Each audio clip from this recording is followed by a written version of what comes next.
Well, here's a few news articles. So Systemd is greatly hated by most people that use Linux that I know, and they've gone back and forth on it. It is probably more secure, but it's very irritating to put up with.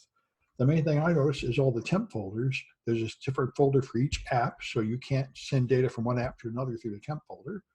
Anyway, they're going to change the home directory, where the home directory is separately encrypted and a different place for each user. And it's sort of virtual. This reminds me a little bit of Microsoft's roaming profiles. So anyway, I guess we're going to have to get used to that. We'll see. A lot of people are very confused by Systemd. It certainly makes Linux more complicated. So this I thought was a pretty good article, asking about the importance of antivirus and VPN and talking about the built-in antiviruses and VPNs in the various operating systems. They all have some kind of defenses, and they're mostly pretty terrible. So Windows Defender, they talk about it. Windows Defender is much better than it used to be, but still not as good as a third-party antivirus, and they seem to know about that. In particular, one thing about it is it only protects you on the web if you're using Internet Explorer and not if you're using Firefox, which is, I guess, Edge these days. And all right, Google Play Protect is fantastically garbage. It doesn't keep malware out of the store very well. The guard dog or whatever it is that checks the things going into the store doesn't seem to work very well at all. And Google Play Protect is supposed to limit malware running on your phone, and it's famously ineffective. So you really need antivirus on your Android phone, even if you just use the official Google Play Store, because it's all full of malware too. They take it out, but they never take it out very fast. Mac OS has quite a bit of security, but there is Mac OS malware, and there's not that much, but there certainly is some Mac OS malware. And there's once been a report that came out recently that said there's more malware on Macs than there is on PCs, which seems very hard to believe just from anecdotal evidence. But anyway, we'll see. And iOS is extremely strong as far as anybody knows, although there are ways to hack it, and there's no antivirus. So it's hard to even tell if there's malware on it. But as far as anybody knows, it's extremely secure, and there's no malware worth worrying about. Anyway, it's interesting to read this stuff, and they talk about the game here. Windows, this is the same thing I've always thought. If you have Windows or Android, you need third-party antivirus. Not so much on the Mac and certainly not on iOS.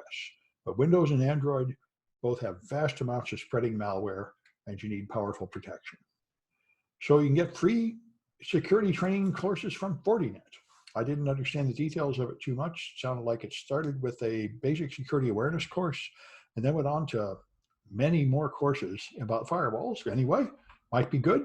You can't beat the price, so that might be something to do.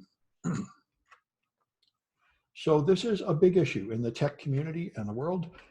Many people, in America, we seem to be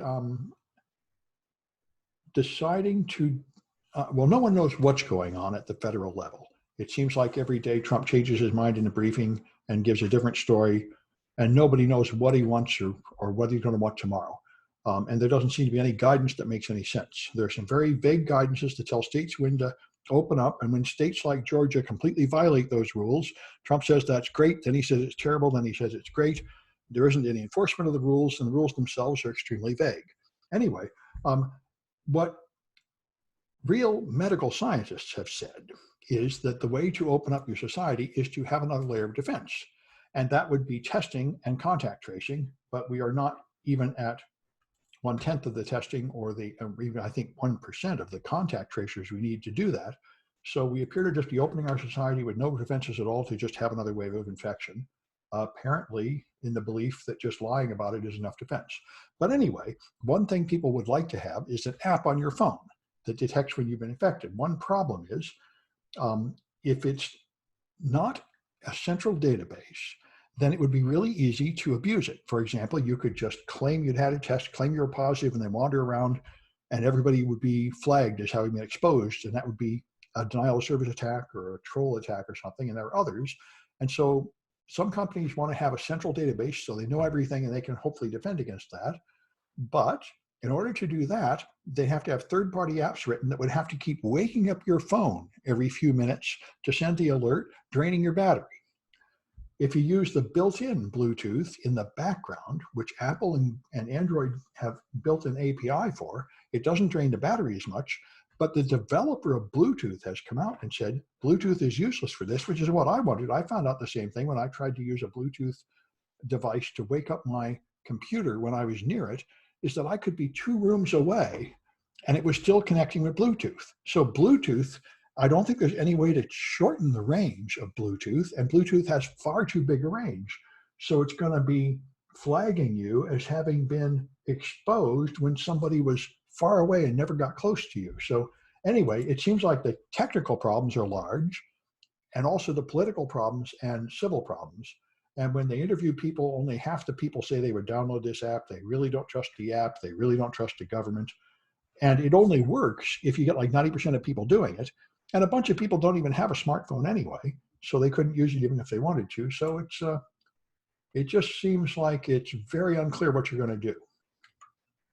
Anyway, so the meatpacking plants, I've been hearing a lot about this on Rachel Maddow, and they're like one of the number 1 sources of infection is old folks' homes and meatpacking plants. And the meatpacking plants have been ordering their workers to go in without providing them with any safety.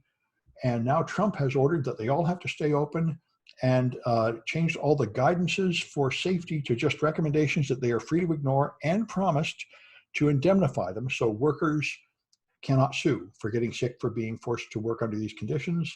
And you'll lose your unemployment if you don't go in because they're supposed to be open. And all the people exposed, all the relatives of all those workers are going to get sick too. And that's already happening. And the current plan is to just pretend it's not happening and open them anyway. It is a very strange place we're in America, although we've been here before in 1918, where a large portion of people just decide to pretend nothing is wrong and charge ahead regardless. And that's where we're going. So many people want to do internet voting, but internet voting is spectacularly insecure. The complaints that Trump has said about mail-in voting are probably not true for mail-in voting, but they really are true for internet voting. And so it's, anyway, there was a company called Votes that sort of went down in flames, and now there's another company coming out with a little bit of internet voting, and a lot of people are pushing it and trying to get it going, but the security concerns are very large. It's not clear where this is going to go. I see Jimmy said the porn industry had a supposed secure database to show who had received HIV tests. Yeah, that's a very similar issue. You would like to know who has had STD tests, and there ought to be some kind of way to verify it. This is a big, tough issue. I know it happened in past around AIDS and stuff. It's there's a fundamental problem between the public interest in avoiding a disease and the consequences of exposing personal privacy. If people think that somehow the result of a medical test is going to go public, then they will just not get the test. And so it's, and besides, in America, you pretty much can't get the test anyway, although there's now a place in San Francisco where you can get it, I've been told. But most people have no way to get a test even if they want one. Anyway, so the governors are urging the businesses to be open, which means you will not be able to get unemployment payments anymore, because the government's position will be that you need to go to work. And of course, they're pushing this both to increase the money that businesses make and to preserve money in the state coffers, because the states cannot go into debt. And the federal government, Mitch McConnell is blocking helping states from the federal government. So the states don't have the money. California is quite generous with us, but there's going to be quite a budget crisis as a result, I think. Amazon, many people are complaining their safety is inadequate at their warehouses. And the same thing, there have been sort of strikes and protests and such, and people getting fired for organizing strikes and unions and such. So it's quite a struggle happening. JetBlue is going to make everyone wear face masks for all passengers. And a couple other airlines say they're going to start doing this on May 8th, and they're going to give you a mask to ride in the plane, which seems like a pretty good idea. And so here's the National Health Service in Britain decided not to use Apple and Google's plan because they want to have more control over how the data is handled to prevent the abuses, they say. But it does have the side effect that now the government will have a database of all kinds of information about everybody, which from past experience, probably they will reuse for other purposes. Like in America, they take databases like that and use it to find illegal immigrants and kick them out and things like that. So we'll see what comes of that. And here's one of the companies doing this. Banjo is, there's two big companies doing this, one in California and one in Utah. The one in California is called Palantir, which is named after the looking glass in The Lord of the Rings. And it scans the internet and finds all sorts of data to try to help track down terrorists and such. And Banjo tries to locate strange events where you can send the police to the event. And they don't claim to try to figure out who's committing a crime, but they claim they can detect crimes by online chat and a pattern of locations. And they are tied into traffic cameras and government-owned surveillance devices that voluntarily feed the data into this giant database. And they look for unusual patterns of activity there. And they're pushing it quite hard. So it's, he claims that he was able to tell what happened at the Boston City bombing before the police knew by looking at his app. And that convinced him that he could greatly improve the world by building Banjo. Anyway, you will see it's another one of these many examples of increased surveillance hitting privacy concerns. And there may be some benefit, but there's certainly some cost. And here's what happened in 1918. In 1918, San Francisco had a lockdown from the flu, and then there was a big anti-mask league that protests and refused to wear masks and made a big complaint. So they opened up and then had a much bigger infection wave after that. So that's looks like it's all happening again. Anyway, so this class is nearly over. Tomorrow I'm doing an exploit development workshop, and on Friday I'm doing a COBOL CTF at DIRTCon, which is online. If you guys want to do that, it's worth extra credit, although I have to warn you that learning COBOL is kind of an act of frivolity and curiosity. I've had students that didn't know any programming. COBOL is not what you should start at if you don't know any programming. You should start with Python. But anyway, if you're interested, you can do it, and it is worth extra credit in my classes. And we are here towards the end. Okay, this is the first part of chapter 3, and then there's one more coming next week. And then that last class the week after that. So we're coming rapidly to the end. Then comes the final exam. All your scores should be in Canvas, and all the charts are in Canvas in the announcements telling you how to calculate your midterm grade and final grade. If you need more time, you can send an email to the same place your homework goes. I can give you an incomplete. Anyway, let's take a look at these slides and talk about iOS. So I'm going to make this big, but not too big, so I can still use the mouse. All right. So we're going to do transport security, insecure storage, and patching at the binary level today. And next week, we'll do these other topics. So here's 3 basic ways to attack apps on a phone.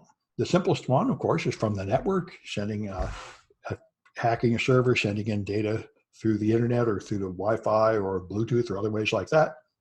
And there's physical access. If you steal the phone, then you can perhaps get something by physically attacking the phone. And then there's interactive access, where you're able to put some kind of malicious app on the phone under your control and then attack one app from another app.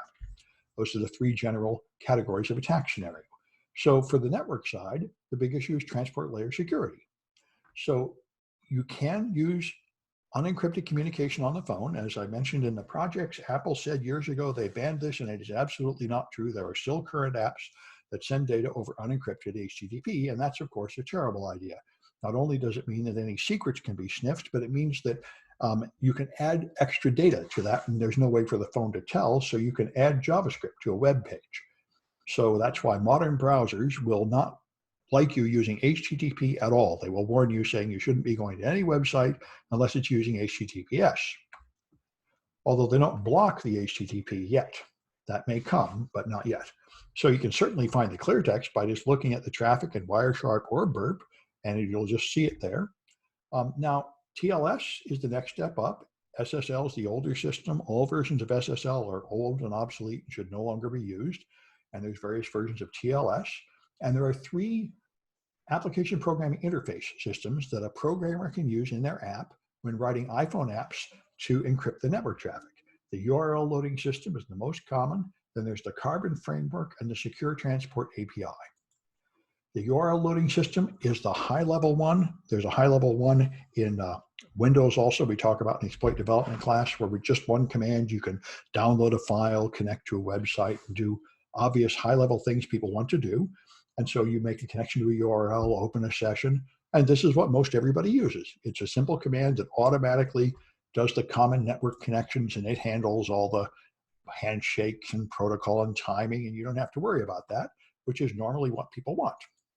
The Carbon framework is more granular, and it gives you a greater control over network requests if you want to do something strange with network traffic, but most people are perfectly content to just make a plain ordinary HTTPS connection and let the operating system take care of it for you.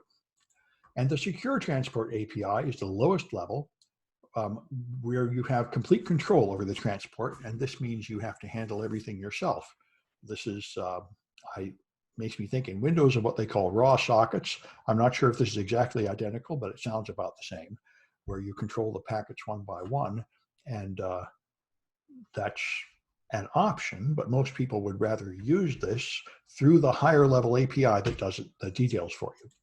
So you use certificate-based validation if you connect, and by the way, I thought I ought to show you this in case you probably, some of my students have seen it, but if you haven't seen it, we can do this in, say, Wireshark. Let me move this out of the way, and let's get an HTTPS handshake so we can talk about this. So I'm going to snip on here. Okay, there's traffic going by, and now I'm going to go to a command prompt. All right, and all right, so the first thing I'm going to do, let's have here frame contains MSN. All right, so I'm only going to see packets that contain MSN in plain text. And if I hit the right button, okay, ping msn.com. Okay, so that did a DNS query, and it did a query asking where MSN was, and that's a query. And here's the answer, and the answer is that 1382.2861, and this is what I wanted. So now I know the address, and I can now take that address and apply it as a filter. And now I can make it ip.adder equals. So now I'll get all the traffic going to that location. All right, I'm going to restart this. Now I'm going to open up a browser, and let's just open up another tab and make this smaller so I can see Wireshark behind it. And let's go to msn.com.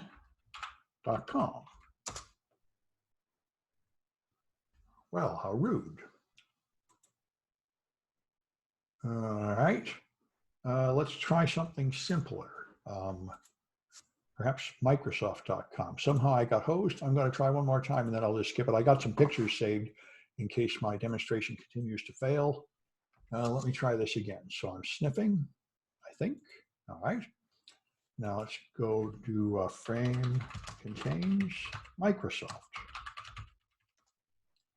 All right. And restart.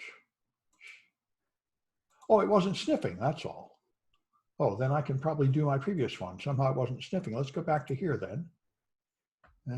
Probably not going to work. Let's see. If I refresh this. Okay. It's not going to work unless I pick a new one because that one's already done the handshake. All right. Let's go. I'll make one more try and then I'm going to just stick with my canned stuff.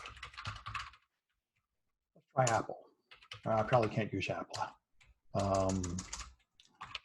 Cisco. There. Let's try Cisco. All right. Now, to get the address, I ping Cisco.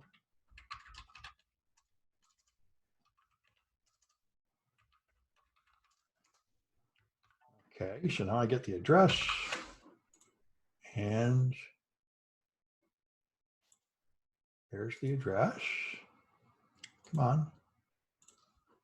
Okay, and now I want all traffic going to that address. All right, and now I want to restart. So it is sniffing. And now I want to go to cisco.com. That's what I was hoping. I've opened a secure connection to Cisco, and I can see up here what happened. So what you have is my local port is 51,000 and change. It went to 443 with a SYN. It got a SYN ACK, then an ACK, and then I had a client hello and a server hello, and then a certificate, and then there's more parts to the handshake down here, a key exchange, change cipher spec to set up the encrypted channel.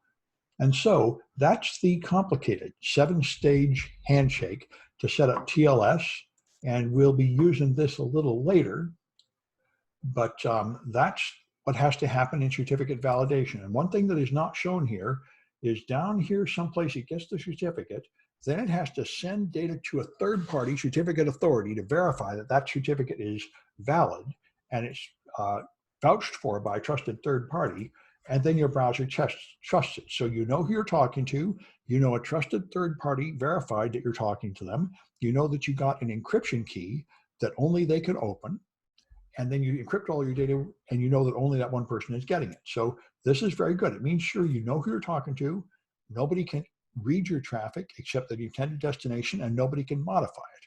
So it's all very good if it's actually implemented correctly.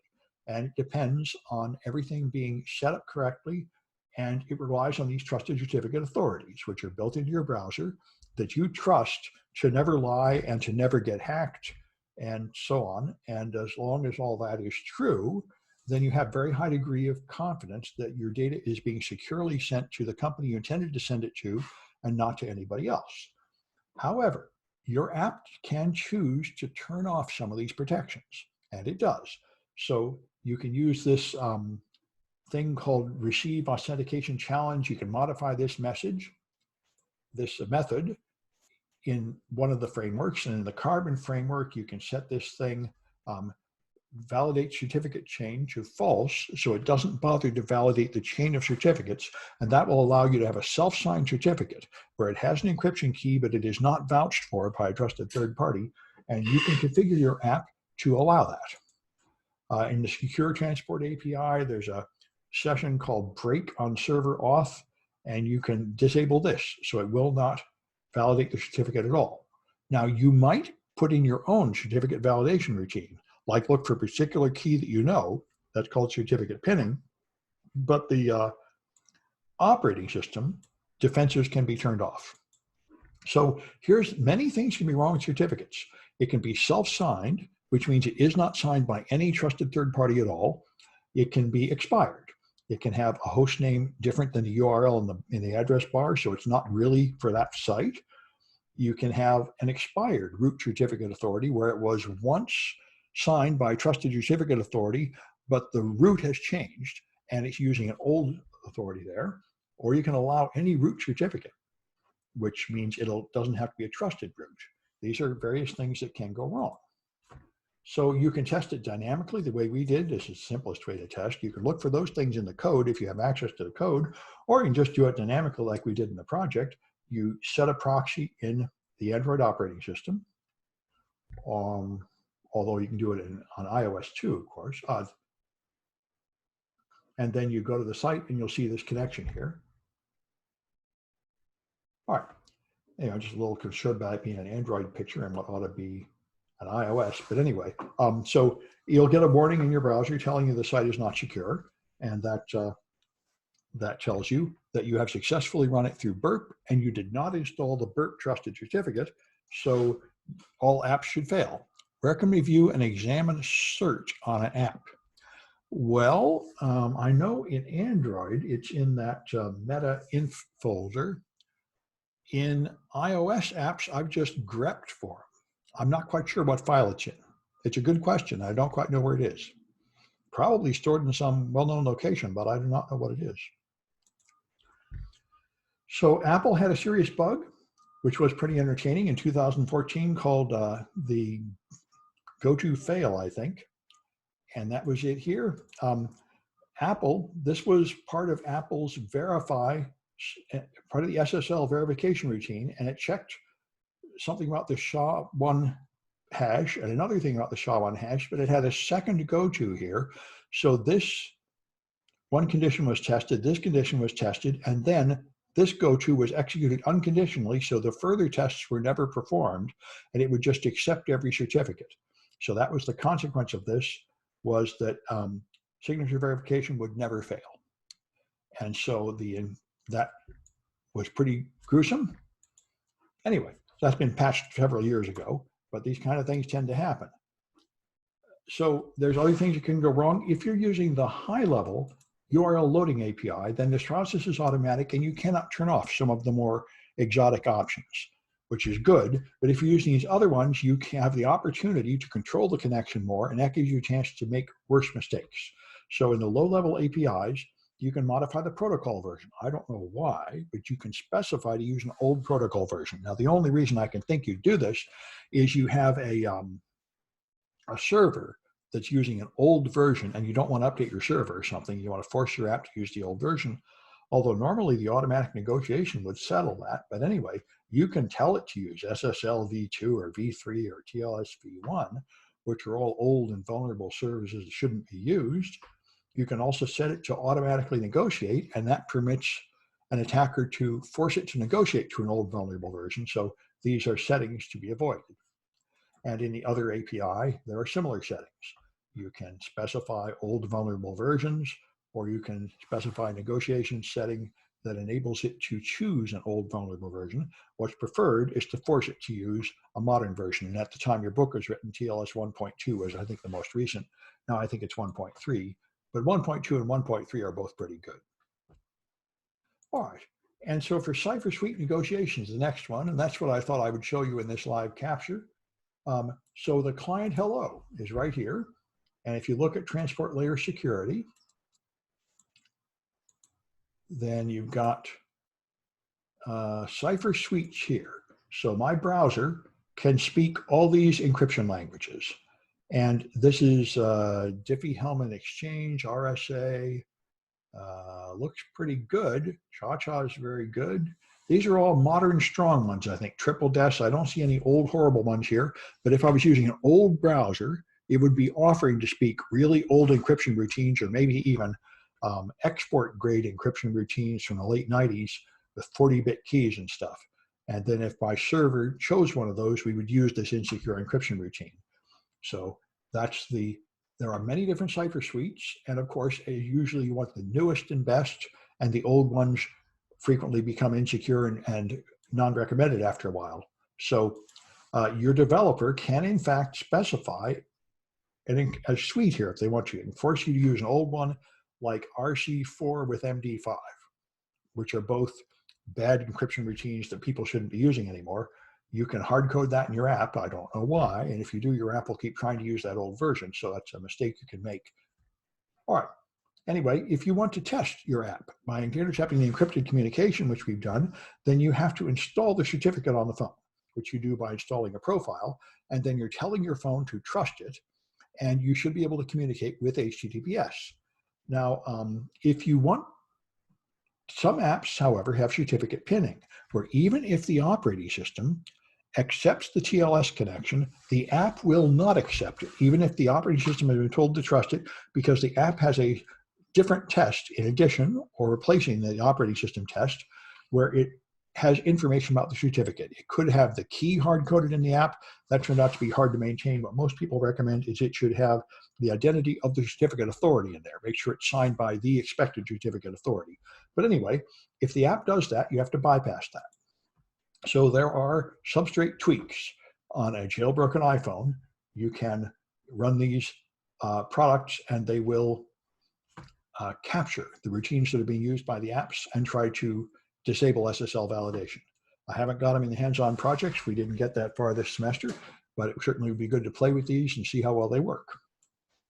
All right, and then there's insecure storage. Now, I have generally not bothered reporting insecure local storage on iPhones much because the device encryption makes it hard to get them, but your book points out that encryption doesn't always save you. For example, if your phone is stolen while it's unlocked, then they can read your data. If they bypass the Touch ID sensor by cloning your thumbprint or something, they can get in. If they find a remote compromise, or if you have a jailbroken phone, of course, you might have the default credentials, or you might have no passcode. or you might be able to pair with a malicious computer or exploit the boot chain. In various versions of iOS, these attacks have been possible, and that would make it possible for an attacker to get your data. And by the way, we know commercial products like a Celebrite can totally do it. They can blast through everything and blast through your PIN, and they can get your data using proprietary 0 days as far as anybody knows.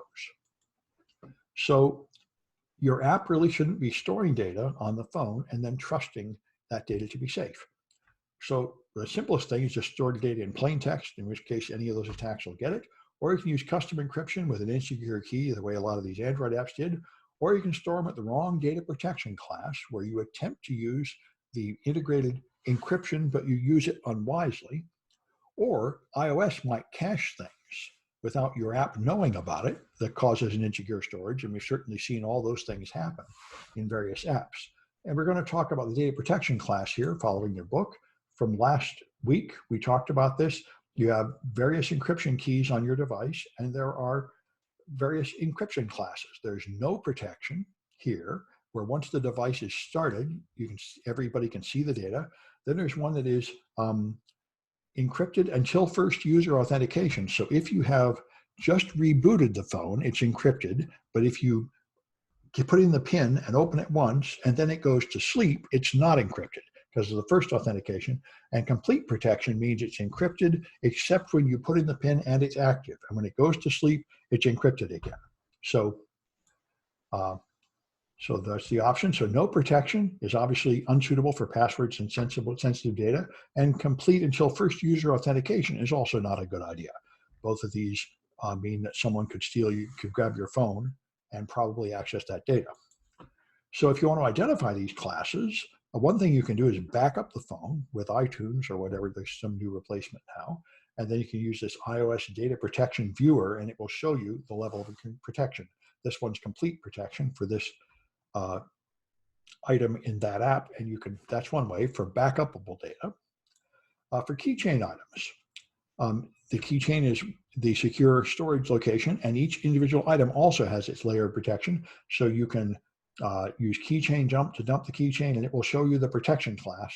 And this is the one that is available only when unlocked for that particular item. And then there's dynamic analysis. If you want to test store data that can't be backed up, then you put in Cydia Substrate. Your book likes this Snoop It tool, but as far as I can tell, Snoop It no longer works in modern versions of the OS. And there have to be other ways to do it, which I haven't gone into. Unfortunately, this semester, I didn't get to that level in the iOS projects.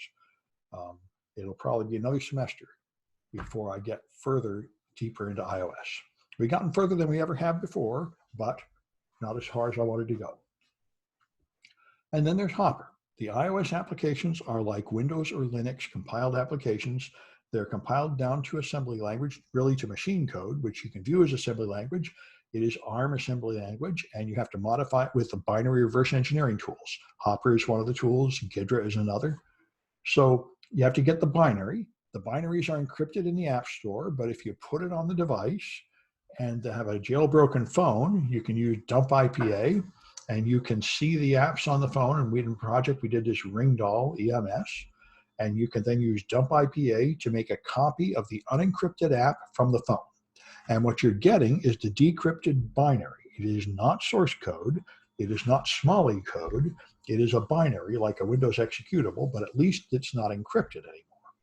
So in order to read it, you need a disassembler. And so here's what Hopper looks like. You disassemble it. You see all the methods here. You see the addresses, the raw hexadecimal code, and then the assembly code here. Things like push and move and sub as before. And this looks like x86 code to me. Doesn't look like assembly code, but this looks like ARM code. This one's from your book. I got this from the Hopper website, but this, I didn't like because it was blurry, but it is proper ARM. This is the example in the book where they take the jailbreak detection out of an app. So there's the addresses. Here's the ARM instructions. These are ARM instructions now. Add an LDR with all this R1 and PC stuff. And over here, it's comments automatically generated. It's loading something here into a register, and it shows you this is the message. This device is jailbroken. Please remove the jailbreak and try again. So that's how he found where the data was stored. The string was stored associated with jailbreak detection, and then you can find the module that does that and comment it out or change it so that it no longer detects the jailbreak, which we did in Android, although not in iOS, but you can do it in iOS. If you had any experience finding environment variables running iOS or running in GDB or Hopper, I have done some of them not that way. I just used strings. And I found some, but I never got any further on it than I did several weeks ago when we were still meeting in person. I got distracted by other things. Yeah, well, I found a bunch of API keys, and I found a few that I thought were even pretty valuable, but I got distracted and never got around to analyzing them enough to want to report them. Yeah. All right, and one thing about Hopper that is really fantastic, and I use it for CTFs a lot for this reason. I guess I better close the window. All right, good. It finally quit making a lot of noise out there. Is it will create pseudocode. You don't really need to read assembly code. Hopper will decompile it back into readable C code. They call it pseudocode. So you can see security violation message, this device is jailbroken, goes in R4 and so on. It's still not incredibly readable because you don't have alphabetic readable names of methods and variables, but it's a lot easier to read than assembly code. So that's pretty nice. All right, so we're down to some cahoots about that. And I should be able to get them here. All right.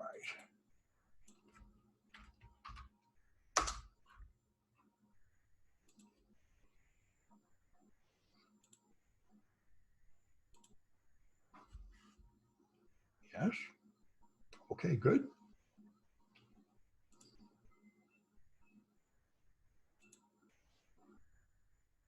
And there we are, 3A. Good.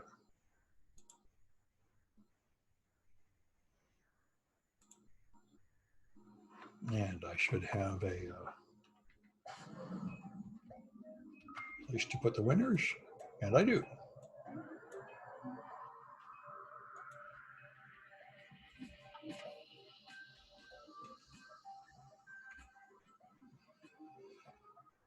All right. Got 11 people online. We should be able to get a few people in the cahoots here.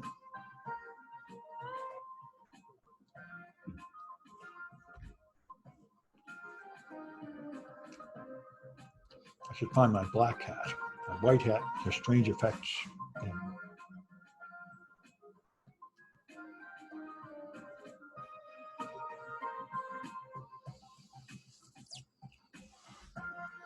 Well, I expect at least a couple more. There it comes. Good. I'll wait a few more seconds then.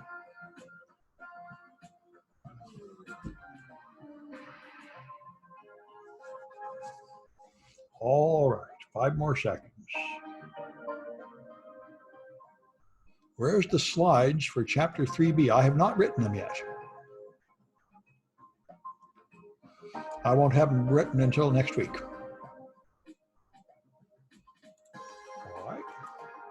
All right, let's do it.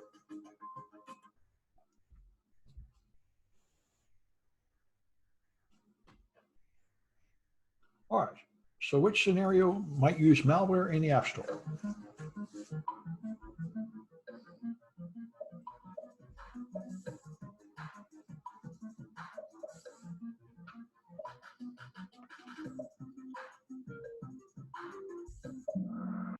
And that's the interactive scenario. By the way, that's not impossible. It has happened a couple of times. Charlie Miller did it, and I heard that Georgia Weidman did it. They put malware in the App Store. What happens is you get to infect about 1,000 devices, then Apple busts you, and they kick you out of the App Store with a permanent ban. It's a harsh punishment, but it has happened. It's not like it's impossible. It's just the punishment is severe, and people very rarely do it.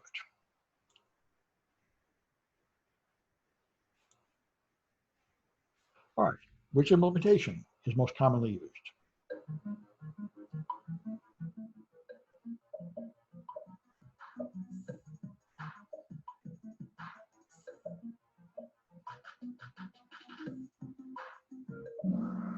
All All right, URL loading, the high level one is the most common. All right. So you install the birth certificate, but you still can't accept traffic. What's wrong?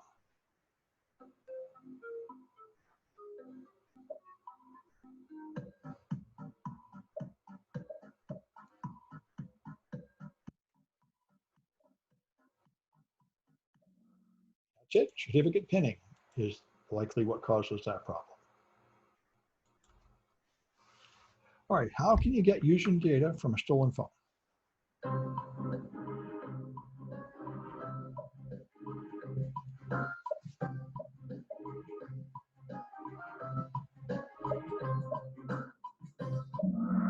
Yep, the touch sensor is the only one that will work here. Check rain will get you in the operating system, but it won't get you past the passcode. And if you try a lot of passcodes manually, it will just lock you out. That's what happened to the FBI. So the touch sensor is the only method here that has any hope of success. You could also pay a lot of money to celebrate. All right. So Rich, Elam,